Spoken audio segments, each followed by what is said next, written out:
You cannot self-custody assets that are for your future. That's your house, that's your 401k, that's your money in your bank. You do not get to self-custody those assets. And so for me, isn't that crazy? Yeah, I think it's the craziest thing in the world. Yo.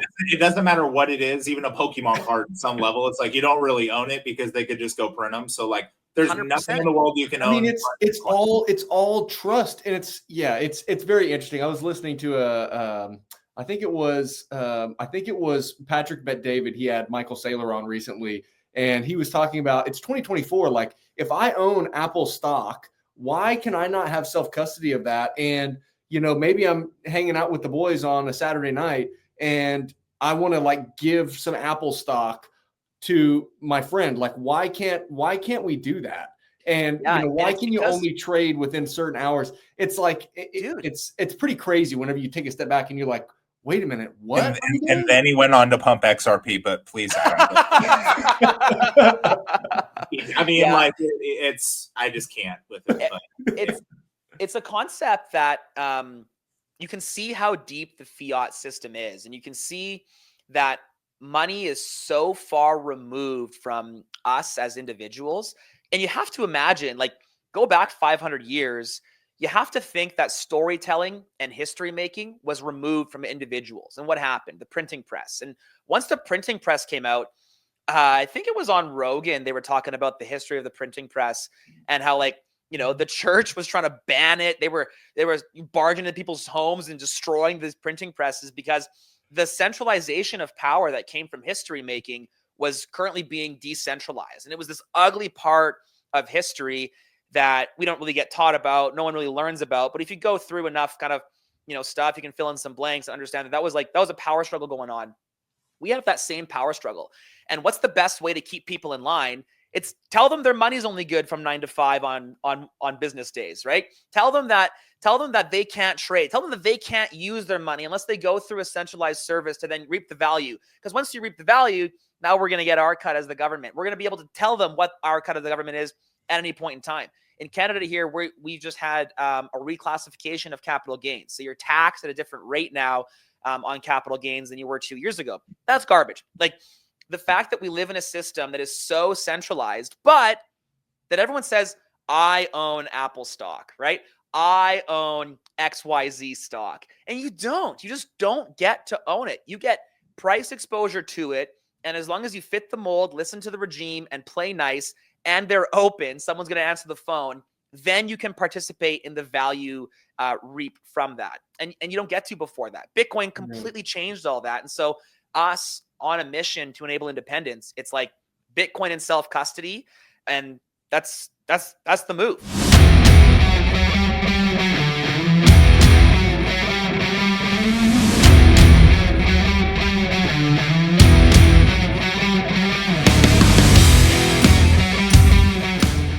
Yo, and welcome back to another episode of the Nyc and Griff Show. Today is November 30th. It's 2:04 p.m.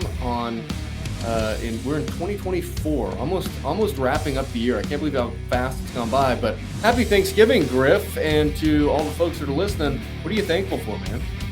I'm thankful that I do not listen to other people when it relates to my Bitcoin because I do not sell it and I save it. A lot of taking profit at Thanksgiving, so I felt like opening up this video would be pretty stellar. Number 12, Jamie Dimon says Bitcoin is a fraud. He says he'll fire any one of his traders buying Bitcoin. Bitcoin drops 24%. When Jamie Dimon speaks, people listen.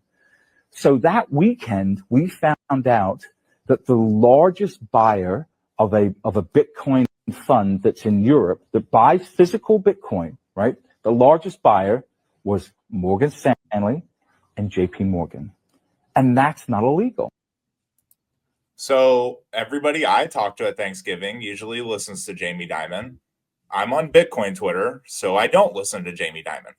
It seems like I'm up one in that category, but it is hard to go against the masses. Did you have anything on Thanksgiving where you were like, all right, everybody thinks I'm crazy and I think they're all crazy, but let's just not talk about it?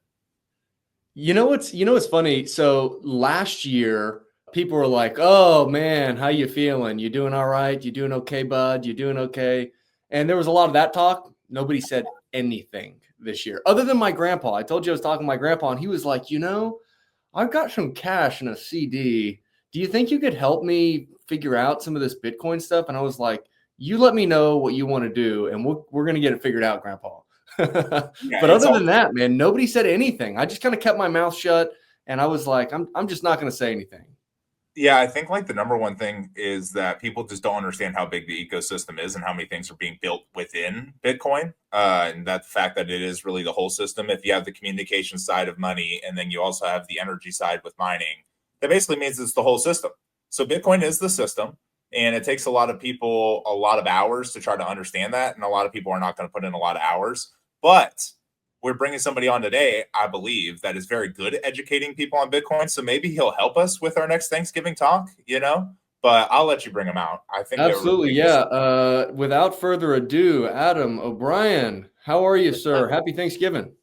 Thanks, man. I mean, we're in Canada, so we had Thanksgiving like a month and a half ago, but I always love the American Thanksgiving because it means, a little bit of football and everything goes on sale except for Bitcoin apparently this year. I was really hoping that we were going to get that $100,000 mark. Of course, you guys already hit 100,000 CAD. Is that right? Dude, okay, so this is the craziest thing. When Bitcoin was all-time high last cycle, it was like 85 or 86,000 USD, or sorry, CAD, and it was like whatever it was, 70K USD. This year, before like Bitcoin hit 100K in Canada, before it hit all-time high in the US, which just goes to show you how horrible the Canadian dollar is and how much the Canadian dollar is losing value. Bitcoin is the perfect worldwide barometer for how much your country's money sucks against the rest of the world. Because it's like, oh, well, Germany hit all-time high before Canada did, but then Canada hit all-time high before the US did. We're kind of like ranking countries here depending on when they re-hit all-time high. I had not thought about that. Yeah, because that makes sense, because if you're hitting new all-time highs in a weaker currency, right, then it's just going to kind of follow in order based on the strength of the currency. That's it. I didn't think about that like that. When a country hits all-time high, it's kind of like a little nod that, hey, that's probably going to fail next. You know what I mean? Like it's kind of a little insight into how the currency is actually functioning. Do you have any take on, because Trudeau just visited Mar-a-Lago, and I don't want to make it too political, but like, what is how does Canadian politics work? How is he still, in power? Like, what are a lot of the things that go along with it there? Do you guys just have an election? Is it your election year, not your election year? What's going on? Yeah, we're supposed to have an election. We don't have like a set year. It just has to happen inside of a certain time frame. But we have like a 3-party system, but there's some games going on right now. Basically, the stage is set for a no confidence vote. I don't know if you guys have that down there, but it's basically when all the parties can kind of vote against the guy in charge. And if there's a no confidence vote, then he kind of gets dethroned and we rush an election and off we go. But one of the politicians, the leader of one of the parties, he gets his full pension in February. And if there's a no confidence vote before then, and he'll probably everyone gets shuffled around and whatever, and there's an unlikely chance that he'll make it to February. So he's been all talk like no confidence, this guy in charge is bad, blah blah blah. His name's Jagmeet Singh, but he's never gonna vote no because he's got like $8 million waiting for him or something in February. So we're locked up.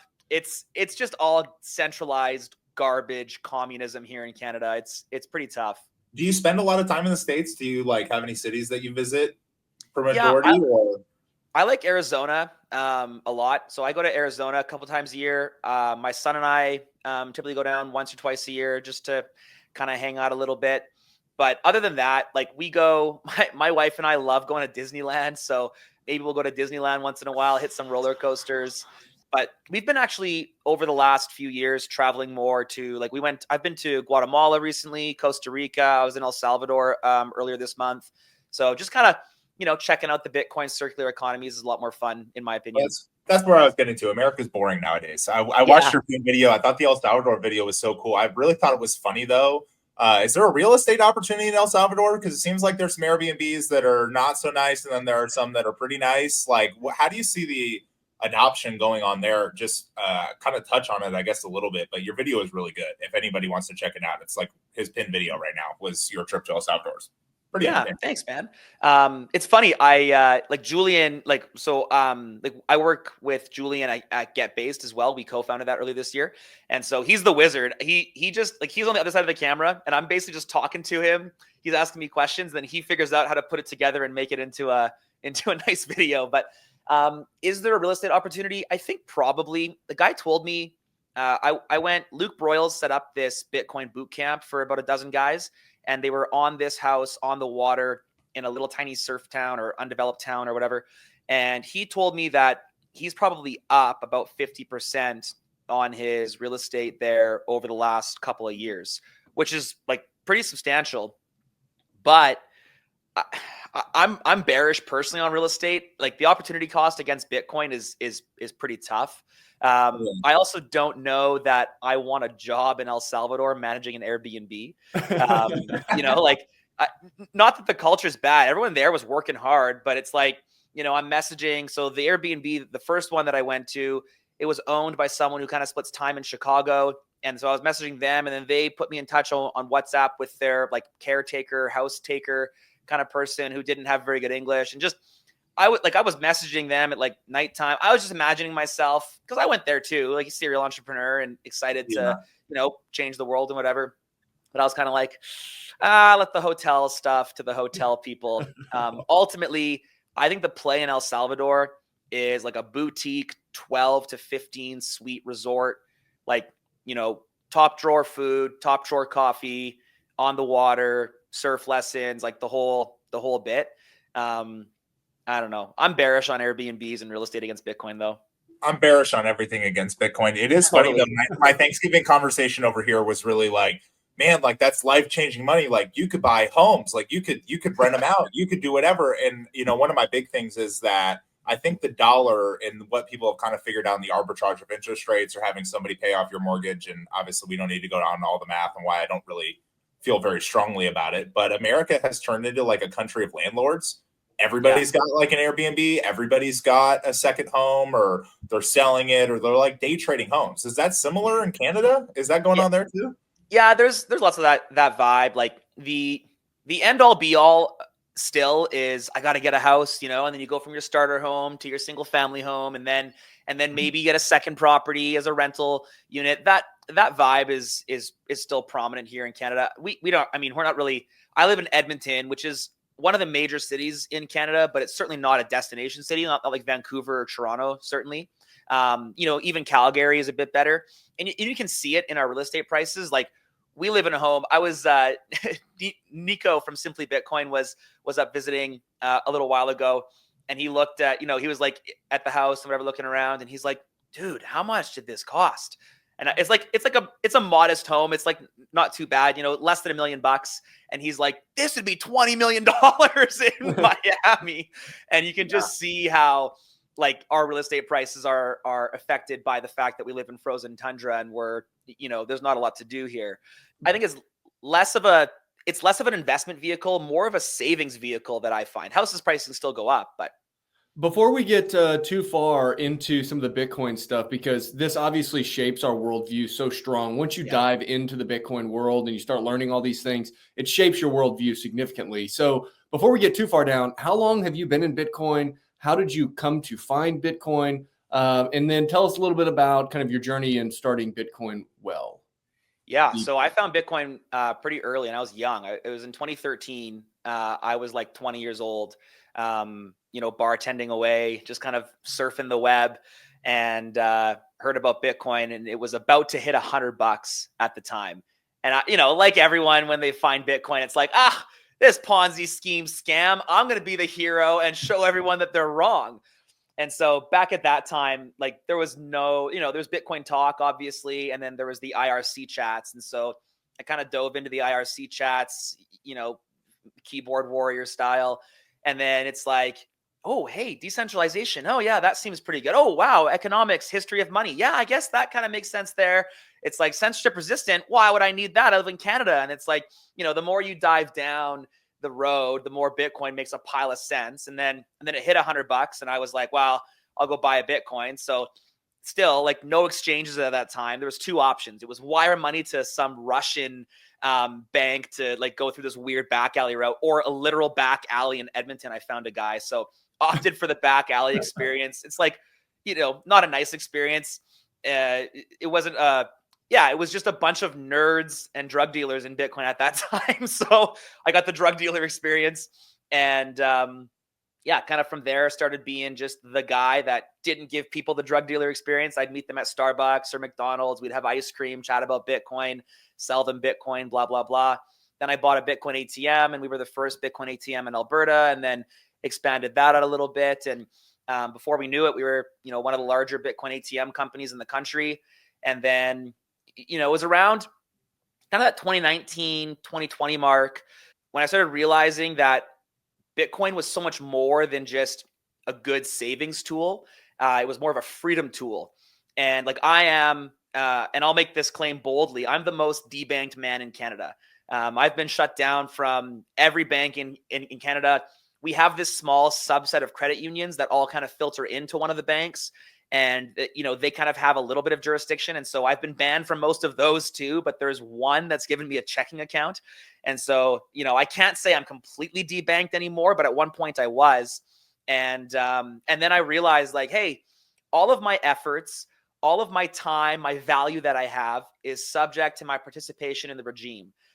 And that was made even more evident up here during the trucker protest. And I'm sure you guys have heard about, all the banks being frozen and how Bitcoin was the only asset that wasn't seized then. And so it was then that we started developing the Bitcoin portal, which is really like, in my mind, I realized, hey, I need to live on the Bitcoin standard before the world is ready to accept the Bitcoin standard. And so started building a bit of a platform that would allow, me and then now 30,000 other people to live on Bitcoin, but still have access to like paying their credit cards off and paying their hydro bill and their telecom bill and whatever else. So yeah, there's a weird curvy road to get there, but that's the last 10 years in a nutshell, I guess.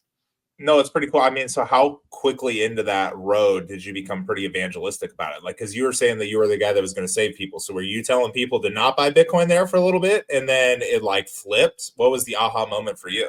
Yeah, probably not don't buy Bitcoin. Probably more just like, oh, you guys are idiots. Like a classic keyboard, like you guys are talking about at Thanksgiving, right? Like the look at you fools with your fake internet money. Lucky for me, I was always young and inquisitive, so it probably took me less than a month of like light research to realize, oh, this actually just makes sense. I'm also generally optimistic, so it doesn't take much for me to like flip that tune towards, oh, I see why this makes sense.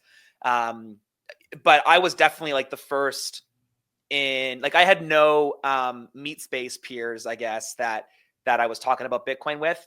I was like way out to lunch with all of them until like it started doing what Bitcoin does. And then they went from calling me an idiot and a scam artist to asking me how it works and how to buy some. Yeah, well, don't worry. There's still a lot of that going around. I mean, like every PhD in the world is still like right here with it when it comes to everything. And I don't even really know who Steve Hanke is. So like for context here, because we always like to bring it to, we started getting into Bitcoin really post-COVID and like during COVID. And we were both economics students at the University at Albany. And it was just like, none of this is making a lot of sense. We're like too big to fail. We're like, do we need to do it that way? It kind of let us down. We literally took a money and banking class together, and and he always sat behind me on his phone. I would take notes, and then we would come because we were roommates together too, and then we'd sit down in the living room or at the kitchen table, and we'd do our homework. We do our assignments together, and we were like, so they can just kind of do whatever they want. There's no one checking this. Right. Like there's no accountability here. And then we would start asking questions, and it was like, hey bro, we're just trying to study for this. Trust exam. The science. Right.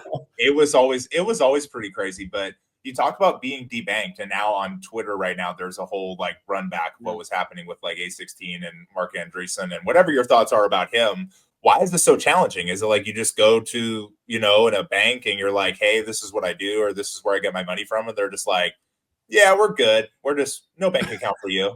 Yeah, basically, man. It was actually a little bit worse than that, where I'd go in like, hey, this is what I do. And the branch person's like, oh, no problem. I love that stock. I love that stuff. I invest in stocks too, whatever. Yeah. My cousin has some crypto coins that he likes, whatever. So we open an account, go through all the work. I work on business processes and all that garbage, getting all that set up.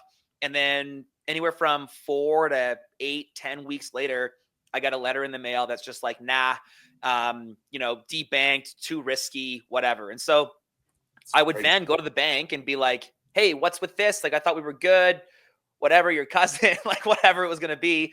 And they're like, oh yeah, compliance. And I was like, oh, no problem. I'm above board. We're like FinTrack regulated. I got an MSB. Like, here's my compliance policy. Like, oh, we don't want to see any of that. It's like, well, I thought you said it was compliance, and I'm telling you, I'm all good on the compliance. Like, what's the problem here? It's like, well, compliance. And so it's just kind of black boxed from there. And then it started leaching into like my personal banking, because I was smart enough to keep it split. So like the business side is one thing, but the personal side, then they started debanking and deplatforming me personally. And so one of the funnier ones, and it became very evident that it's not about anything other than control. I went there, they banned me, they told me 7-year ban. So I was like, okay. That was in 2017. So earlier this year, I go back and I'm like, hey, 7-year ban. I think that's over now based on my finger math. Let's get a checking account. I'm all stoked. I bring my passport and all my like KYC docs. And she's like in there doing the stuff. And then she's like, oh, there's a problem. Goes to the back room, comes back. And she goes, oh, we upgraded your 7-year ban to a lifetime ban. And I was like, why? Like, what could I have possibly done while I was banned to get rebanned? And they were like, compliance, And I was like, no, I don't, because I'm just a human being who pays taxes and has a mortgage and a heating bill to pay. Like, how is this a compliance problem? I'm the CEO of a publicly traded company. Like, I don't understand how this is an issue, but it's just, black box and bureaucratic, and they have control. So they're not letting you get a bank account, but I bet you they're giving you a mortgage and they're giving you a credit card and they're giving you these things, or do they disallow you from accessing those things as well? Cut. There was one time one bank actually called my mortgage early, froze the money in the bank account, and then charged me late payment fees on the mortgage, all in one swoop. Like, out of hand levels of either incompetence or malice, whatever one you want it to be. And I was irate. They did that too the day before the long weekend in the summer, where there's just like no mortgage broker is picking up the phone call Friday before a long weekend in the summer, right? Like, and maybe that was just the timing. Maybe all of this is just a coincidence. But when you're debanked from a whole country, it starts to feel like maybe that's not a coincidence anymore. Maybe that's just me. Yeah, no, you're a warrior, man. I mean, it's crazy what you are having to go through just because you like Bitcoin and you want people to be able to save their money with, out like the lack of transparency, debasement, and all the like. You're like, no, I just want them to have access to this money. So what are your thoughts now that MSTR MicroStrategy over here is really maximizing the banking system? Like, they're kind of using the fiat system against itself, as far as like, and I've watched some of the videos and I kind of understand it, but what's your take on it? Kind of seems like a lot of these bigger players, their intention is to hoard a lot of Bitcoin and then somehow pair it with something else in order to provide a yield, because we just cannot apparently live in society without a yield or an interest rate or some form of debt. We have to have it for whatever reason. I don't really understand why. It's fractional, but whatever. What are your takes on like what they're doing? Are you bullish, bearish, I guess, so to speak, on MSTR and BlackRock and just like in general, these big centralized players that are trying to hoard Bitcoin and then produce some sort of weird yield off of it? Yeah, the yield thing throws me off too. I'm a hardened maxi, so I don't really understand the whole, like, Bitcoin is the yield, so to speak. You don't really need to Right. yield a sound money asset. But ultimately, like, we're a publicly traded company here in Canada, and I'm investigating this stuff. Like, if you're going to be on the fiat, casino, you may as well participate in the fiat casino games. That said, my biggest hit against MicroStrategies is probably the where the coins are. Like the honeypot at Coinbase should just petrify all of us. Expand on that. Expand on that for like half a second. What do you mean when you say that? So a honeypot is the concept that there's lots of different institutions storing coins in one area, or with one company, with one single point of failure. And that's Coinbase right now. Coinbase holds 90% of ETF coins. I think they hold all or the majority of the MSTR coins. And this is creating a problem when, the Bitcoin protocol gives us as individuals institutional grade security. And there's no such thing as like better security at Coin. Like when you store gold in a vault, that's better than personal security because this has lasers and armed guards and big thick steel walls, heat-seeking missiles and exactly, the camera system and all the rest of it.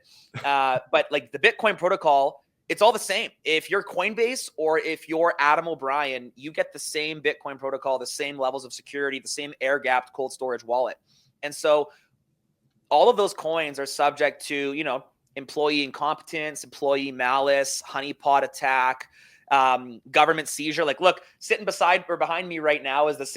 You guys, you can't really see that, but this is the 6102 order. It's a stark reminder that, government seizure is a possibility, whether through force or through taxation or through any type of other means.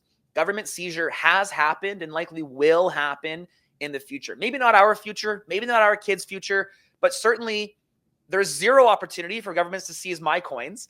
I'm on a plane and I'm out of here ASAP.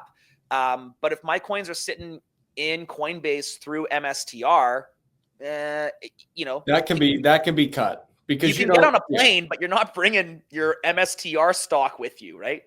Is there a reason? Now, I know here in the U.S. we've got a fair value accounting change that goes into effect, I believe, the very end of December. That because currently you're able to, if you're like a bank, if you're a publicly owned company, you're able to hold Bitcoin, but it's like practically undoable because of all the red tape. Essentially, and you can only account for the cost basis that you acquired that Bitcoin for, and you have to mark it down, but you can't mark it up as the market price goes up. That's obviously a huge issue. So nobody in their right mind is going to be like, yeah, this is going to be a good thing to hold. That changes here at the end of December. Are there I don't understand why somebody like Michael Saylor that's running all of the things that are happening with MicroStrategy, why, is there something that's disbarring him from self-custodying that Bitcoin within MicroStrategy? Are they like in a position where they have to use a custodian? Or I guess I just I don't know why that would be. Yeah, he's not a Bitcoin company, right? Like they're running a software company. And so it probably comes down to who does he trust to custody those coins? There's just Bitcoin was not made or designed for fiat and for fiat games. And so, we hold Bitcoin at Bitcoin Well, and it's all in a, multi-sigged wallet with keys distributed appropriately across different jurisdictions and different individuals. And, it's removed from single point of failure. But I've been in Bitcoin for 10 years, so I kind of know why that's important. I don't know if certainly you could hire that, but are you going to trust a guy you just hired with which is kind of an oxymoron with Bitcoin, right? It's like, okay, I've got this trustless, decentralized money, right? Who am I going to trust to hold this for me? It's like, well, that's kind of what I mean. Like, it wasn't designed for this institutional fiat gameness. It wasn't designed to be yielded against and held in this way. It was designed to be a personal, individual source of monetary freedom. And the further you can manipulate the Bitcoin protocol as much as you want, but at the end of the day, you're going to hit a big giant steel wall, and it's going to smack you in the face. And we've tried this in the past. It is my opinion that it will be either the fiatness that's heading into Bitcoin right now will be what kind of gets us our next top and what ultimately pulls the rug on this cycle. You look at over the last few cycles, like 2013 was Mt. Gox, 2017 was the ICO issue and problem that occurred. 2021 was FTX.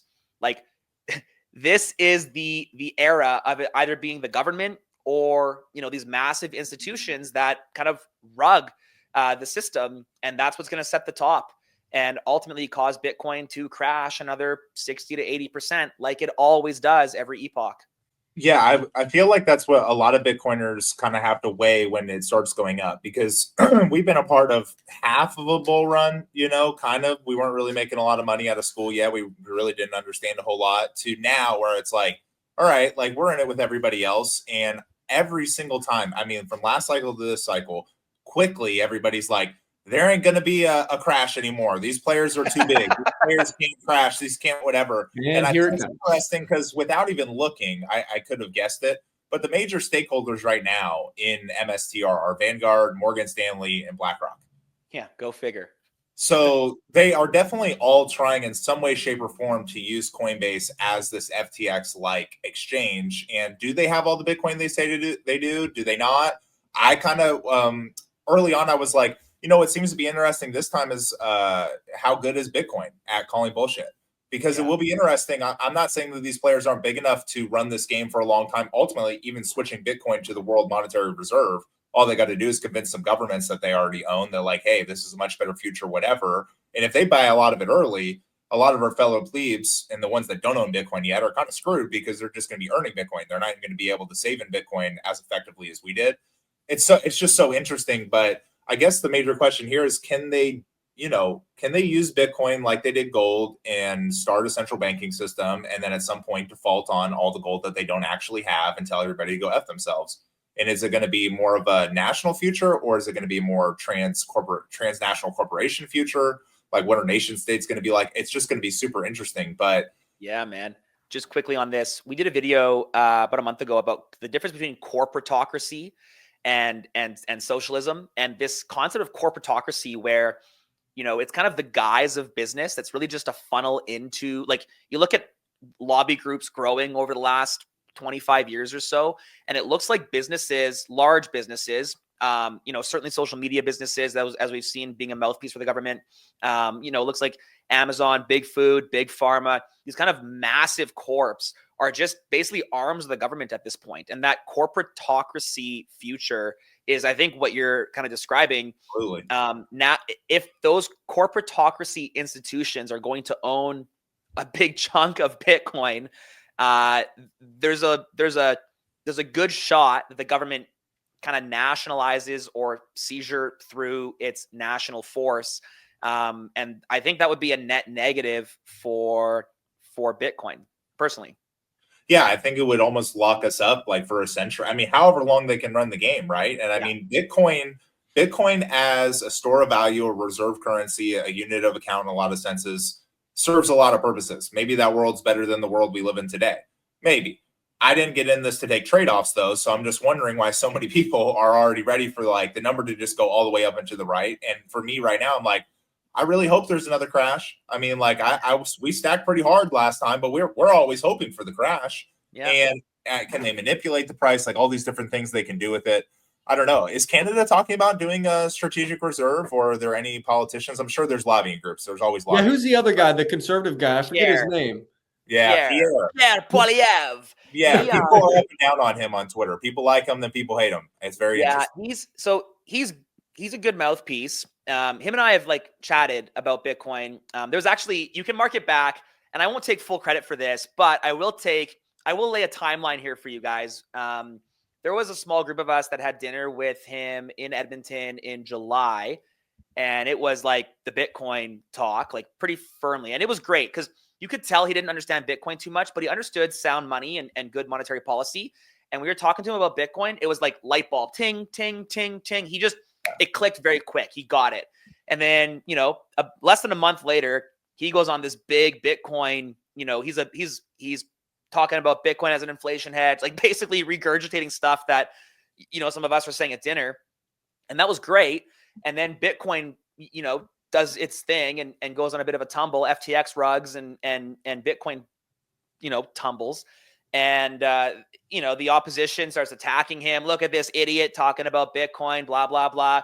And then he slowly just goes blockchain, slowly gets into, technology and kind of removes removes the token or removes the coin aspect on it. Yeah, I mean, here's a great example. And it's like, in my mind, we don't ever want to be price focused. All the laser eyes to 100K and all the rest of it, it's all fine. And like, hey, let's mark the milestones. These are exciting times. So we're laughing if we don't think we're getting dopamine hits every time we see green candles. But it's not the point. Guess what behavior changes in me at 100K? Nothing. I go about my day. I provide as much value as possible. I stack as many sats as I can. And that's it. End of story. My kids' lives don't really change that much because we don't plan. Like, Bitcoin kind of forces or encourages you to live inside of a humble, affordable lifestyle, free of leverage and debt. And that's the life that, as you go through cycles and as you realize, like, I could try to time this and I could try to pick my bubbles better and blah, blah, blah. But you realize that's just more effort and more risk that you're kind of not willing to take on. That's something that Griff and I talk about a decent chunk. We're both in our, we're 27 years old, newly married, kind of handful of years into the career, just very early in kind of that season of life, looking to start the family here soon. We're kind of in that early season of life. And, we're not like overall risk averse, but in this season of life, man, we're just trying to like produce, we're trying to work, we're trying to, gain a better understanding and perspective on the world. And, at some point we ultimately want to go start companies. We want to build teams. We want to do these things. But it's like kind of in the season of life where we're like, I don't really know what that is at this point. And I don't feel comfortable taking risks. So at this point, we're pretty risk averse right now. We just want to save our excess economic capital that we don't need to consume to live today. To your point, right? Slashing all this debt. I think Griff and I both had some debt kind of early that Griff just got all of his stuff, I think, pretty much all the way knocked out. I'm like, we're about that close to getting all of our stuff knocked out. And we've been stacking magical internet corn since kind of the jump, right? And thank God, whenever Griff got in, he did not play the fiat game or the shitcoin game for too long. I think he might have for like maybe a couple of seconds, but thankfully he's the guy that gave me the orange pill, and he was like, bro, don't do any of this. And so thankfully he didn't waste any time there. But it's strange because, I think about, like, we talk about this a decent chunk. Like we'll talk with our aunts, uncles, mom, dad, grandma, grandpa, kind of the older folks that were around, whether it's friends or family. And I think, man, if I had X amount of dollars sitting in a 401k, or if I had X amount of dollars sitting in, wherever, right? After you've been in the world for a while, you've been able to accumulate a little bit of a nest egg. I'm thinking, man, we've been yelling Bitcoin from the mountaintops, for the last like 3 years. And it's like, bro, do you realize how much money you could have made if you had just moved your balanced, portfolio that's got equity, some kind of an equities index fund and a bond portfolio? If you would have moved this into Bitcoin, you'd just be done. You just be done.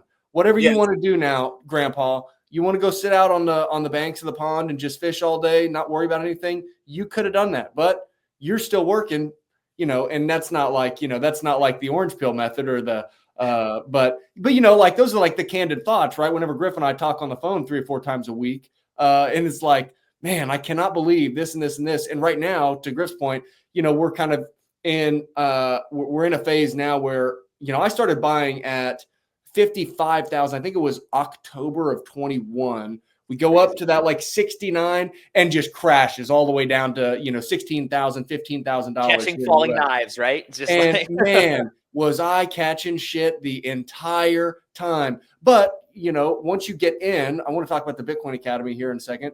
Once you start to learn the fundamentals of what's actually happening under the hood, then you start to come to that conclusion, like you mentioned a second ago, right? It's like, oh, cool, the price is going down. All that means is that I get to buy more sats per dollar. And now on the flip side, right, it's going up right now, and we're at a 1,030 sats per dollar here at current price. It's like, love to see it, because that what we've stacked up to this point is obviously increased in terms of fiat.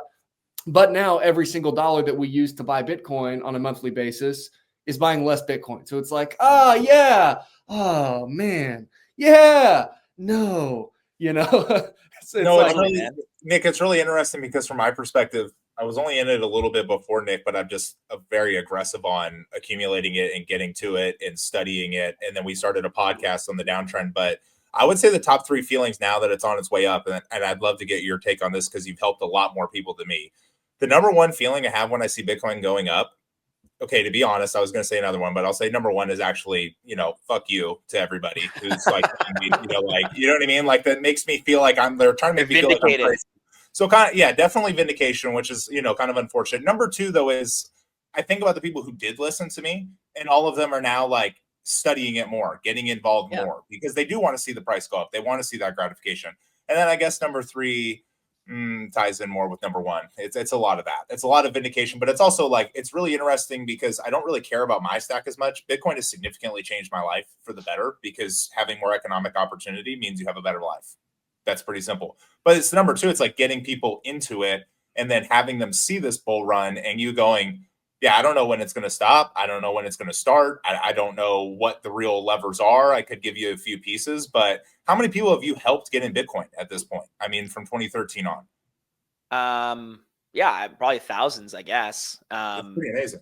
Yeah, it's cool. And I remember like, early on, I think one of the most impactful, back to your mention, Nick, about like the altcoins and stuff. In 2017, I met with a guy who's just, laborer, like a framer. And here it snows 6 months of the year. So like when you're framing in Edmonton, that's hard work. And he's, he's meeting up, he's buying Bitcoin and he's like telling me that he's going to go buy out, whatever new coin is coming in, the next Bitcoin, blah, blah, blah. And one day I just kind of sat him down and I was just like, look, man, here's the principle of Bitcoin, decentralization, scarcity, like all the rest of it, sound principles of money. And then here's what you're buying. And those things might go up in the short term. And I basically just phrased it in such a way that's like, it's going to be taxable gains if you win. And here in Canada, casino, like gambling is not taxed. I was like, if you're that hell bent on gambling, just go to the casino, go play some cards and get your fix that way because the winnings are tax free. And frankly, it's about the same odds. And, a few conversations like that. And then finally, he messaged me in 2020. So like, 3 years later. And he said, hey, Adam, I want to let you know, like I hadn't heard from him in a couple of years, whatever. It's all good. I want you to know you've changed my life. I exited all my positions. I listened to you fully, 100% allocation to Bitcoin. And my life is like 100x better than it would have been. I've been tracking some of the coins that I was super bullish on. They're all going to zero. Like, thank you so much. And that was such a stark reminder to me that was an appointment in my calendar. It was something that I was doing as part of my job. It was something that I did that I really enjoy, but it's not something that I was like, I didn't really understand, I guess, at that point, how much of an impact that was making. And then years, 1,000 days later kind of thing, it's like, whoa, that hit me. And then so that's when we doubled down. That's when things like the Bitcoin Academy started becoming a little bit more prevalent in my mind, was just the realization that, hey, I feel like I'm talking to a void sometimes, but there's a few people catching on, and that means a lot. It's really empowering thinking that, you've got a certain level of wisdom that you can pass on to someone and that they can listen or not. Right. But that's a really nice thing. When you're trying to talk to somebody about Bitcoin that's brand new to it, what's and I don't want to say pitch because at the end of the day, I freaking hate it where I'm just like, I'm not selling you guys Bitcoin. Give me the elevator pitch on Bitcoin. It's like, no. Yeah, it's just like whatever. What's like the most major piece that you like to touch on in the first 5 minutes of a conversation? Questions, man. Yeah. It is. I am all questions. What do you think money should look like? Why do you think, why do you work? Where does your value go? What do you want for your grandkids? Do you think it's fair that someone else can print or not? It's just piles of questions. Even the do you think it's fair piece, it's like it's oftentimes did you know, like how much Canadian dollar is circulating right now? I show them a chart. It's like, did you know that there's 5 times more today than there was 5 years ago? Like we've literally quintupled the amount of money circulating in Canada. Do you think the economy has grown by 5x in the last 5 years? No, it feels like it's shrinking. Right. So now we're already to understand a little bit. And it's like, what do you think money should be? Do you think you should be able to access it without anyone telling you that you can or can't? Well, yeah, obviously, like my bank account. Well, no, because look at my story, right? And you just get them with questions, and eventually they describe Bitcoin, right? There should be a cap supply. It should be permissionless. It should have rules and no rulers. And then it's like, hey, here you go on a silver platter. That's so interesting. I think it's, it's such a good way to put it, because I feel like a lot of the times you try to talk at people, and I'm definitely in that category at times, where it's like, oh, wait, what do you do when I'm out there selling my medical device or whatever? It's like, you ask them questions. You ask them, what do they do in their practice? You find the pain points, or however, it's like almost like they'll lead you into it. It is very frustrating, though, to be in Bitcoin, because people will literally describe the problem and you'd be like, fantastic, you got it. It's like, oh, wait, no, you missed it somewhere along the line. Here's what I've remembered, though, and what's given me solace. And this is from, basically anytime you're trying to, like, frankly, when someone takes an orange pill, they're admitting they were wrong at first, because nobody walks into Bitcoin unskeptical, right? It's too far out there. Our current money system is so corrupt, and Bitcoin is completely opposite. We have been trained for now 3 generations about what money should be, and Bitcoin is completely the opposite of that. So everyone goes in a bit skeptical. Taking that orange pill is like, oh, I was wrong. Nobody gets told they're wrong and just accepts they're wrong, right? Frankly, that person won't get Bitcoin anyways, because they're too malleable. They're too manipulatable. The next time the man on the TV says something, they're just going to listen because they're blind followers. You kind of want that pushback. If you think back to when, you're explaining it to Nick, or you're kind of learning about Bitcoin, you're kind of like, oh, really? This maybe makes sense, but I got to dive in. I got to see more. And people's ego and lack of humility in a fiat world don't allow them to be like, oh, yeah, I'm completely wrong about everything. Let me just completely dive in blind. But what I find solace in is, a few 3 or 4 prompting questions, and then followed up with like but yeah, hey, maybe I'm wrong, and you should tell me if I am. Oftentimes they can't, and then they're thinking about it. They're researching a little bit, like, haha, environmentally bad. Well, actually, here's some stats on that. Oh, damn, good point.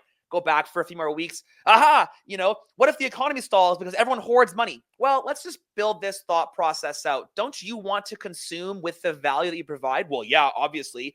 Well, then you're going to have to spend some value to consume. So unless everyone stops consuming, all at once, then the economy won't really stall. Oh, okay, good point. And over a month, 2 months, 3 months, there's a few jousting sessions. And then it's like, they were never wrong, but it's just like, oh, well, finally the facts fit the mold and I'm good to go. But rarely do I win the argument. But very frequently do they text me 1, 6, 12 months later, and they're like, yo, I'm in. Or it's just like, it's not even like I'm in. It's just like, oh yeah, I've been accumulating since you told me. I was right too, which is like, great, good for you. Like I'm happy to see that. Yeah, it's really interesting. It's like, it's definitely not about being right, but it's often I'm like, what are we arguing? I mean, like, Bitcoin exists. There you go. I mean, like, you're not going to change that. Bitcoin's going to be there. So whether you like it or not, take it. I think it's really interesting, though, because I'd love to know your take on just like the text messages, right? Like the waves of people, and obviously with your company as well, the waves of adoption. To me, it seems like there's money printing, and 2020 we had that, big money printing problem that always gets Bitcoin's price to go up. I think all of Saylor's models will be broken because I don't think anybody knows how much money everybody's going to print. If you're assuming 7 to 8%, Bitcoin's going to be worth a lot. If you're assuming more like 19 to 25%, it's going to be a lot more because Bitcoin always seeks out the money printer in price. But I like to buy chaos dips. I feel like in 2020, there's a lot of people like myself that got into Bitcoin because you think you know anything, and then it just takes one thing for you to go, this matrix it's fake. Everything's fake. Everything's fake and gay, as one of our favorite guests, G Money, says. And he also talks about ego a lot. But it's almost interesting to see. I'm wondering if, from your standpoint, do more people come in when the price goes up, or do more people come in when the world starts getting chaotic because governments make poor decisions? Yeah, good question. It's usually a second cycle thing when people come to the realization that Bitcoin goes up and down in response to chaos, but that these sound money principles are going to thrive on a long enough period. And it's honestly usually the it's like the retail or the people that are trying to get rich that come when the price is going up. And it's the kind of like wealthy, the people that are trying to stay rich that come when the price is going down, because they can think a little bit more, right? They have a lower time preference just inherently. They're not worried about their next 3 to 5 years. They're like, look, I've got generational wealth in my 401k or locked in this system. I don't trust the system that much anymore. I'm not super concerned about 60 or 100 grand, like whatever. I've even had guys that have, like watched the price go up and had the resilience to just be like, all right, I'm going to stick, here's my 5 million bucks. I'm going to stick to my 30K a week or my 100K a week or whatever it's going to be, regardless of price. Just because they understand the principles and the protocol, and they understand what the future of Bitcoin looks like, not in 2028. Like 2028 is about as far as anyone, outside of the, top 0.01% can even fathom. It's the next election, right? Like Right. no one can think past that. But when you're wealthy and you understand how to get wealthy and then you try to stay wealthy, you got to think at 2035, what about 2100? Like what about your grandkids? And when you're thinking on that level, like really, you're gonna look at some bond. Yeah, it's very Like, interesting.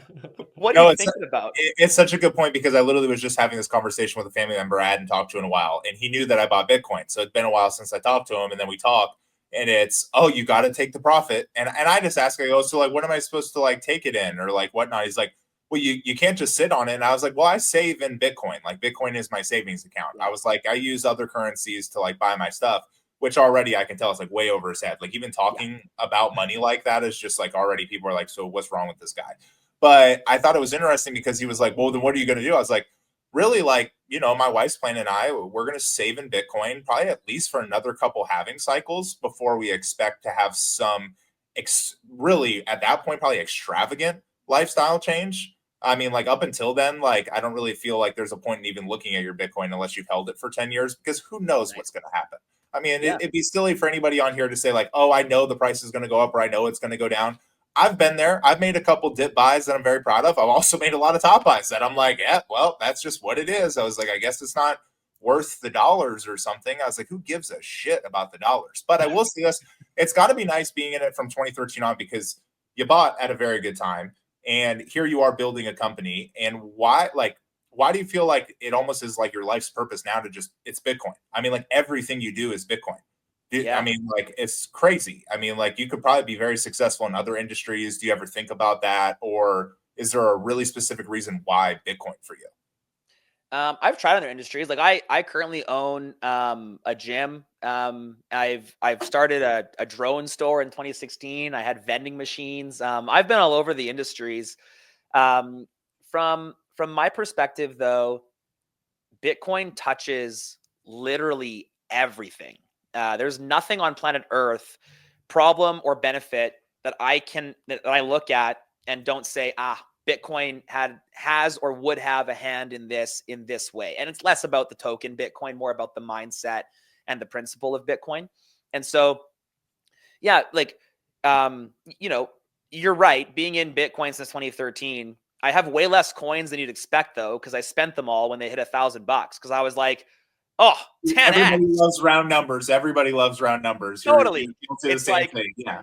It's like, oh, wow, I just 10x'd my money. I'm a genius. Let me take profits. It's like, what an idiot, selling Bitcoin to buy a house at $1,000. How's that car treating you now when it needs an oil change and new tires? Like, what a dummy.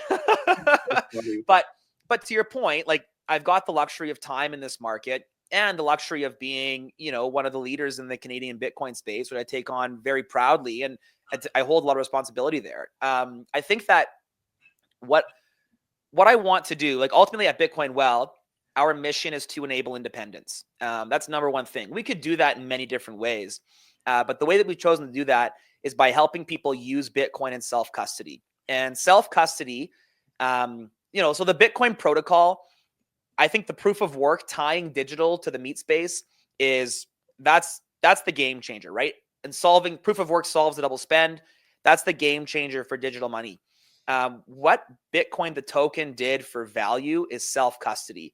That is maximum independence. That is something that our generation, I'm a little bit older than you guys, but I'll call myself the same generation, and the generation before us has not experienced. You cannot self-custody assets that are for your future. That's your house, that's your 401k, that's your money in your bank. You do not get to self-custody those assets. And so for me, isn't that freedom looks crazy? like, Isn't that Yeah, crazy? I think it's Dude, the craziest thing in the mind-blowing. world. Yo, It doesn't matter what it is, even a Pokemon card at some level. It's like you don't really own it because they could just go print them. So like there's 100%. nothing in the world you can I own. mean, it's all trust, and it's very interesting. I was listening to I think it was Patrick Bet David. He had Michael Saylor on recently, and he was talking about it's 2024. Like, if I own Apple stock, why can I not have self custody of that? And maybe I'm hanging out with the boys on a Saturday night, and I want to like give some Apple stock to my friend. Like, why can't we do that? And why can you only trade within certain hours? It's like it's pretty crazy whenever you take a step back and you're like, wait a minute, what? And then he went on to pump XRP, but please, Adam. I mean, like it's I just can't with it. But, it's a concept that you can see how deep the fiat system is, and you can see that money is so far removed from us as individuals. And you have to imagine, like, go back 500 years, you have to think that storytelling and history making was removed from individuals. And what happened? The printing press. And once the printing press came out, I think it was on Rogan, they were talking about the history of the printing press and how, like, the church was trying to ban it. They were barging into people's homes and destroying these printing presses because the centralization of power that came from history making was currently being decentralized. And it was this ugly part of history that we don't really get taught about. No one really learns about. But if you go through enough kind of, stuff, you can fill in some blanks and understand that was a power struggle going on. We have that same power struggle. And what's the best way to keep people in line? It's tell them their money's only good from 9 to 5 on business days, right? Tell them that they can't trade. Tell them that they can't use their money unless they go through a centralized service to then reap the value. Because once you reap the value, now we're going to get our cut as the government. We're going to be able to tell them what our cut of the government is at any point in time. In Canada here, we've just had a reclassification of capital gains. So you're taxed at a different rate now on capital gains than you were 2 years ago. That's garbage. Like, the fact that we live in a system that is so centralized, but that everyone says, I own Apple stock, right? I own XYZ stock. And you don't. You just don't get to own it. You get price exposure to it. And as long as you fit the mold, listen to the regime, and play nice, and they're open, someone's going to answer the phone, then you can participate in the value reap from that. And you don't get to before that. Bitcoin completely changed all that. And so us on a mission to enable independence, it's like Bitcoin and self-custody. And that's the move. And then I'm also, though, like, traveling to El Salvador and Guatemala and Costa Rica, it's great. I use Bitcoin in some spots, but we're so early, you guys. Like, I'm not walking into the local butcher and buying in Bitcoin anytime soon. He's trying to figure out how to keep his business doors open. He's trying to figure out how to pay a staff at a ludicrous minimum wage when they don't do anything and they're uneducated and untrained. Like, he's trying to figure out these things. His payments are figured out. He taps the thing, money's in his bank 5 days later. He's fine. And I think we're quite a ways away until Bitcoin becomes, ubiquitous with being able to use it. And so that's why Bitcoin exists, is to make your self-custody Bitcoin usable. You pay your bills in Bitcoin. So in the States, we're going to have a deposit paycheck feature here in the next, it's in testing right now. So it's moving along. So your paycheck gets deposited, and then, some money goes to self-custody and some money goes back to your bank. We're fully self-custody. Like, that's awesome. Yeah, that's awesome. It's actually been quite a problem in the US. People don't understand how to use our platform because there's no other self-custody platforms in the USA. You deposit your funds, then you buy Bitcoin, then you withdraw it. And with Bitcoin, it happens all at once. So when you click buy $100, we withdraw money from your bank and we send Bitcoin to self-custody. And people call, they're like, how do I work this? Where's the withdrawal? Like, my money's not in my account. It's like, bro, open your Bitcoin wallet. They're like, whoa, it's already in there. It's like, yeah. It's self-custody. Like you send money, we give you Bitcoin. We don't give you paper Bitcoin. You're not looking at, XYZ IOU. You're looking at real Bitcoin on the blockchain with a TXID. Before we get to a couple Bitcoin well questions, because we're at the hour mark here pretty much, but I wanted to ask, you've been in Bitcoin a long time. You've seen a lot of things. You've seen the NFT craze, and then it's like, oh, we can do NFTs on Bitcoin. Right. They want to tokenize assets. Like that's like the new big thing. Like that's what Ethereum's last hope is, or Solana, or whatever the hell they're talking about. The whole tokenizing and everything, it all would go on one blockchain. And in my opinion, there is only one use case for blockchain as it pertains to money, but also, hey, if you want to trade Apple stock, what would really be the way you do that? Well, you could sell it in Bitcoin, send it in Bitcoin, and then rebuy it. I mean, like there would almost be no point in doing the Apple stock because it would be in real time.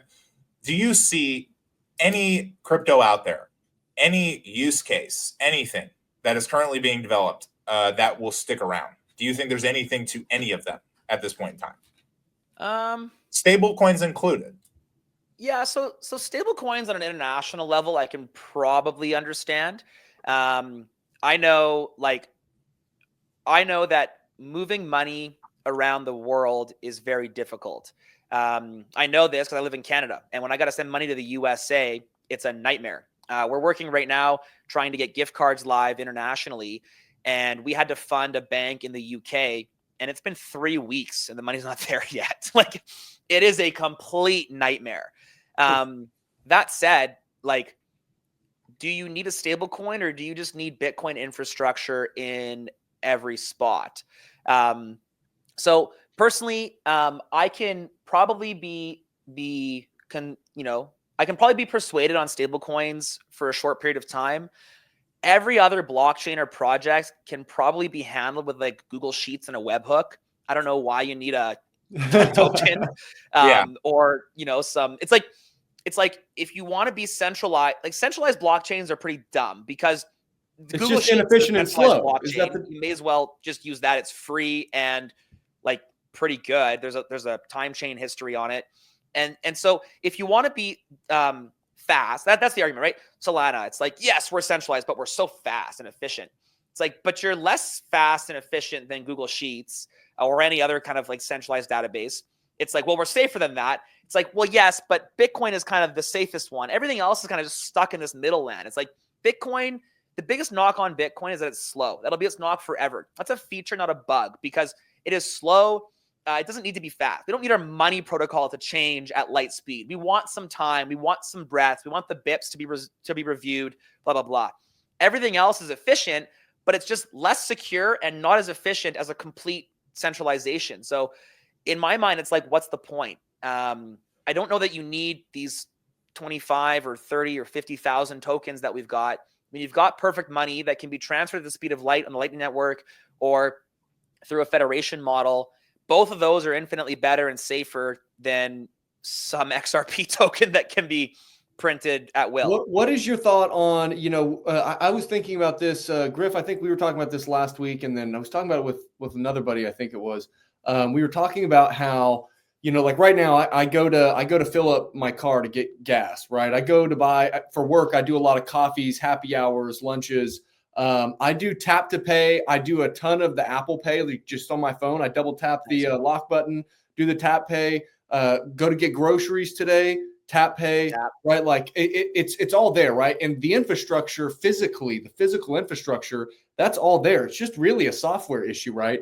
Do you see, because what's interesting, right, is we think about like I like to look at the 6 properties of money that Eric Yates put together. The properties that make store value are durability and scarcity. Then the medium of exchange are acceptability and portability. And then unit of account is fungibility and divisibility. And I think that the acceptability portion, that 6th property, if you will, follows the recognition of the other 5 properties. And I think I would say that we're in the phase of Bitcoin adoption as a money, as a store of value, because people are still trying to grasp onto this like decentralized. There's no central authorities. There's, the durability, the scarcity. How does the supply production really work? What is proof of work mining? It's, kind of all these things. It's like, what is going on? And, you got to take some time to dig into the weeds to try to, get a better grip on it, right? If anybody tells you they understand Bitcoin, they probably don't, and they're probably buying XRP. But it's interesting, really, though, to think about, okay, all the physical infrastructure is there. And so I was going to ask, what's your thought on kind of the Lightning Network as we move forward? Because it seems to be one of the biggest ones. I guess there's other protocols that, we've got a computer science friend that, he all the time, he's like, Lightning Network's not that great. It's pretty clunky. It doesn't really do this and that. But then you go and you read like anything on the Lightning Network, you talk with folks in Bitcoin Twitter, and it seems like the Lightning Network does a pretty damn good job of doing what it's doing. I mean, we use Strike as that's kind of where we've bought, and it's pretty much where we buy Bitcoin. And we'll every once in a while, just for fun, I'll send Griff a couple bucks. He'll send me a couple of bucks. And like, dude, I mean, you could do it on the podcast. And it's like, I tap send, bang, and it's on his phone. Yeah. I mean, it doesn't need to be much faster than that. But is that, like, where does the kind of the decentralization, the custody, and another thing that I was thinking that I thought about recently is, I'm totally cool with using trusted platforms in kind of a transactional basis, as long as I still have the ability to self-custody my Bitcoin on the base layer. I'm totally cool with that. I'm totally cool using something like a Cash App, or a Venmo or whatever to transact on, kind of I guess just a consumption layer. But anyways, kind of a lot of different thoughts there. A week by week basis. Yeah, I think that's ultimately what we're going to see as the in between. I think between now and hyper Bitcoinization.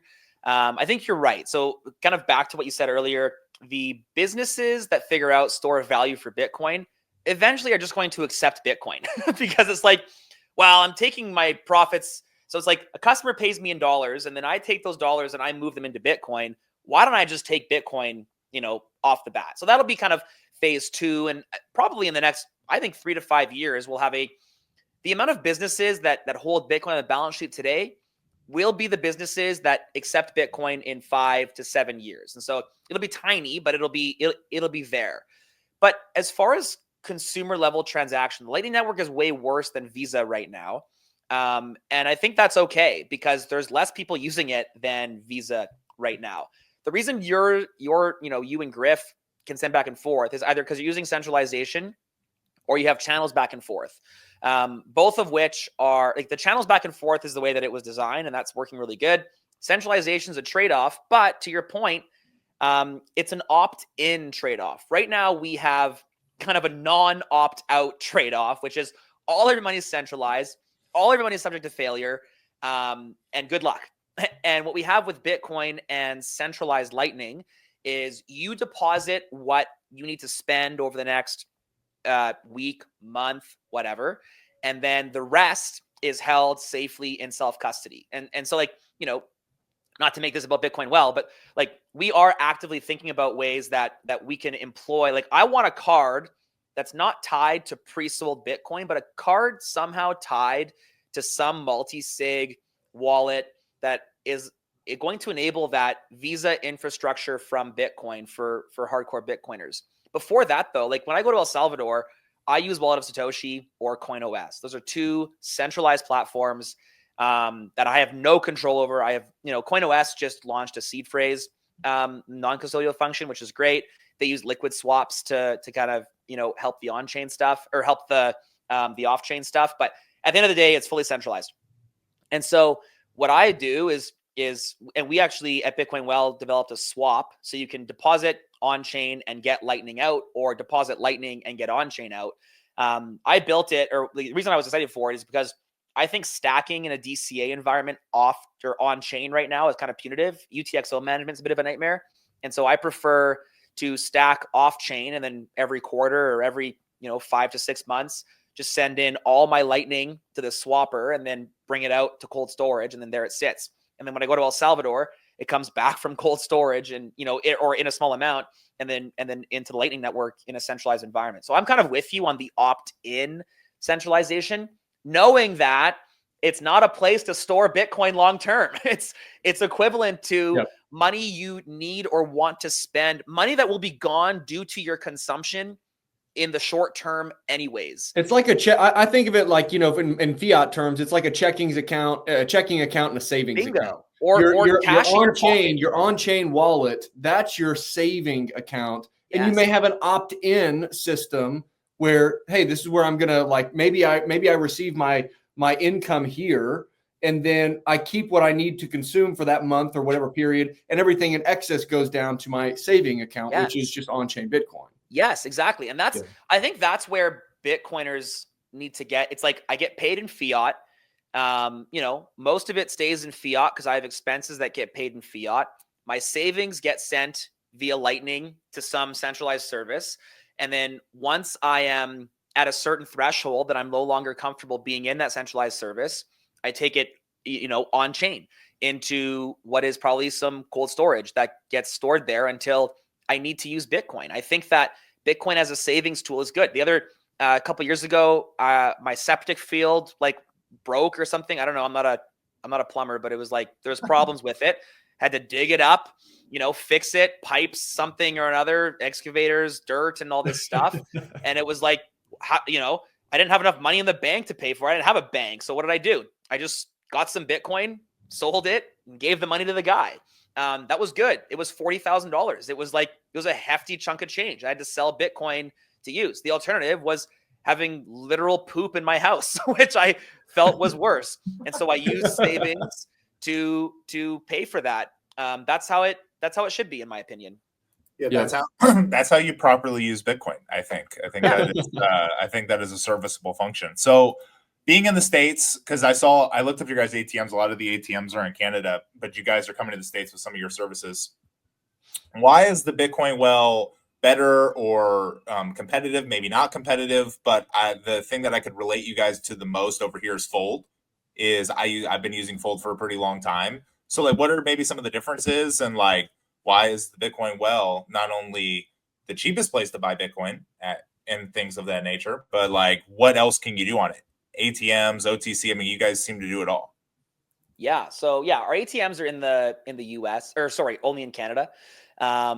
We are looking to bridge the gap between Bitcoin and self-custody and the fiat world. And we're a platform for Bitcoiners. I think I've come to the realization that very few people will buy their first Bitcoin on Bitcoin Well, but they're going to buy their second onwards at Bitcoin Well because we're non-custodial.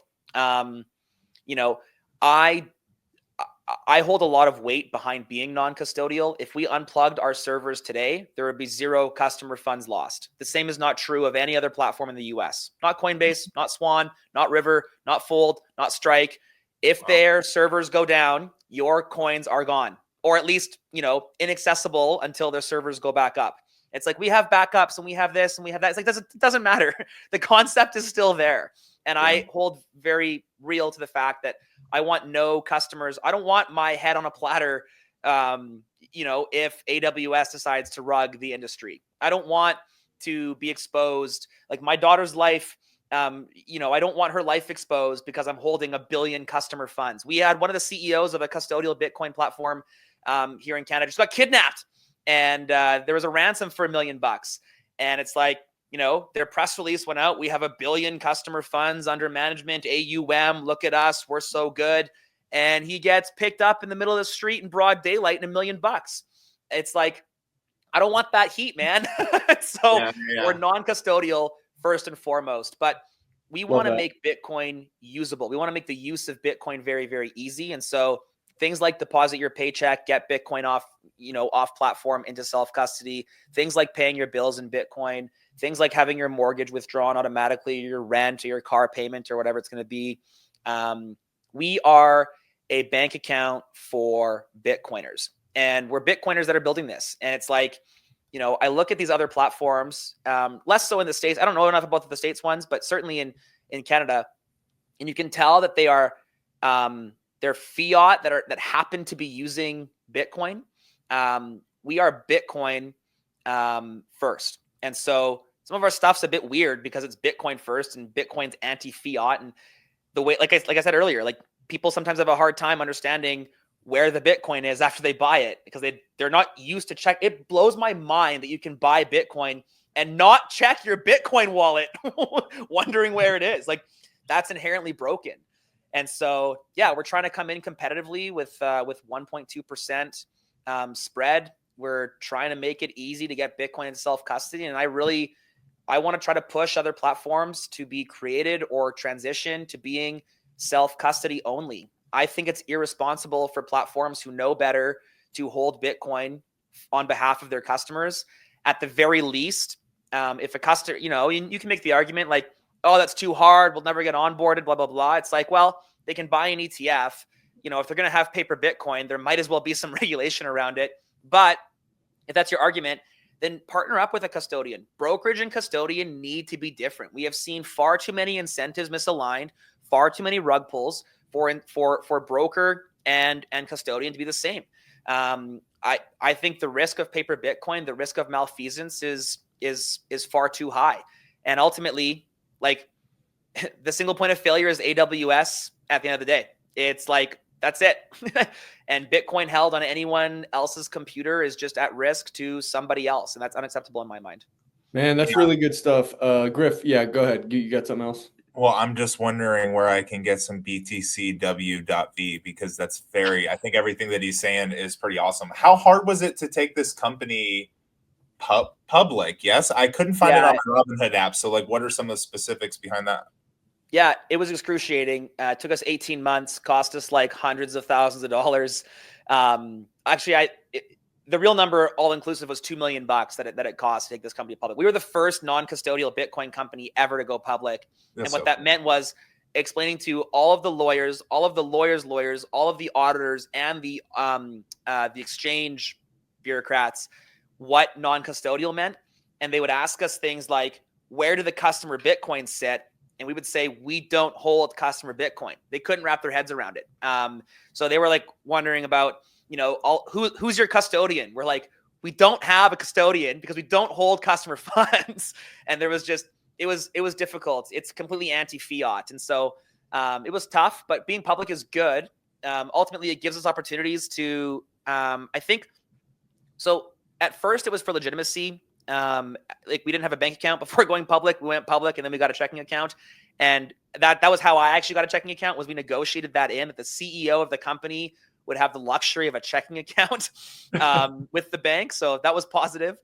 We got like armored cars to start working with us. It really helped us get some legitimacy, a little bit of access to capital too.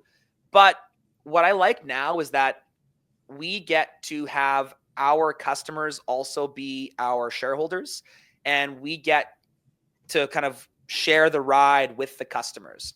We're going to be implementing, I put a press release out a few weeks ago, kind of describing what our eventual treasury strategy will be, which is, portion of fees goes into company treasury, and off we go. We stack sats along with our customers, kind of like what the Fold model is, I suppose, as they're on their quest to go public. And so I think that it's very cool and humbling to me that lots of our customers are our shareholders, and lots of our shareholders become our customers. I know one of our bigger retail investment bankers, he's referred like over 100 people to the platform. He just loves the platform so much. He uses it.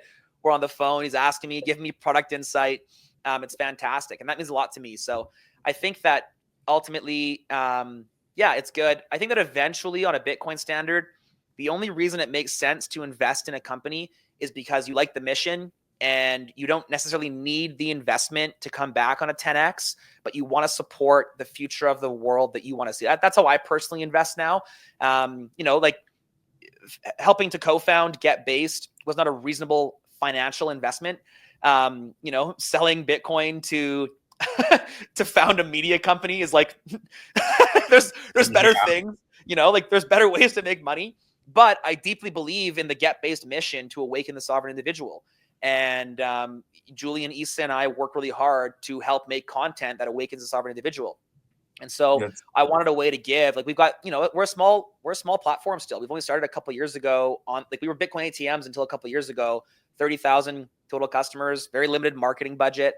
We're just out here grinding away, kind of stack plebs and help them stack sats and self-custody. Adam, this has been a hell of a conversation. Really enjoy it.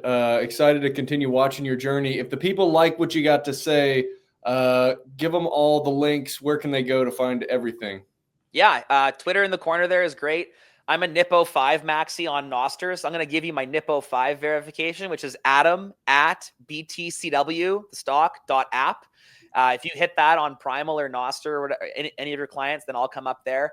I think NPubs are dumb and NIPO5 is the way to go. And yeah, you can head to bitcoinwell.com. If you're in the US or you're in Canada, and you guys also, like, I would love for you guys to use the platform. Tell me how we can make this self-custody by default experience better. We need hardened Bitcoiners using Bitcoin well, giving us feedback. We're a small team. Like, we're a small product team. We're a small group. We're not experts on the US financial fiat system. And so we need help to build it. We want our customers to be the ones that are in there. So if you want to help on a deep level, hit my DMs. And if you just want to use the platform and at me where we suck, then I'm always happy to hear it and we'll change it. Awesome. Enjoy the conversation, sir. Hope you have a great rest of the weekend. And we'll talk soon. We'll see you on Twitter. Yeah, can't wait, guys. Thanks so much. It's been a pleasure, and we'll chat to you later. Man, Griff, every time we have another guest on, I just think, I just don't have enough Bitcoin, man. Probably need to buy some new Bitcoin. It's always like that. I can't believe how unaware I was to this company, though. I'm looking and I want to buy BTC. The non-custodial stuff that he talked about there, that we talked about there at the very end, is super cool. It's super cool. I would say the number one thing about him is we've done 95 episodes now. We've had quite a few people on that own companies and whatnot. He has a different energy than a lot of them. So I don't know. Whatever he's doing, I like it.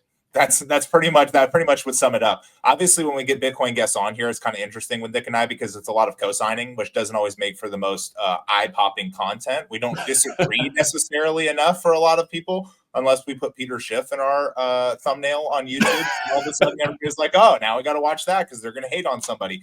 This is not a hate on somebody podcast, but it is a get educated podcast, and I feel like I got a pretty damn good education, and now I have a whole new company to follow along with, which is fantastic. Absolutely. Hey, if you guys are not watching, we do have video on Spotify and on YouTube, and we love to interact with everybody. Come do that on Twitter, X. All of our links are at nycandgriffshow.com. It's all spelled out, NYCANDGRIFFSHOW.com. Find all of our stuff there. We'll see you guys next time. Peace.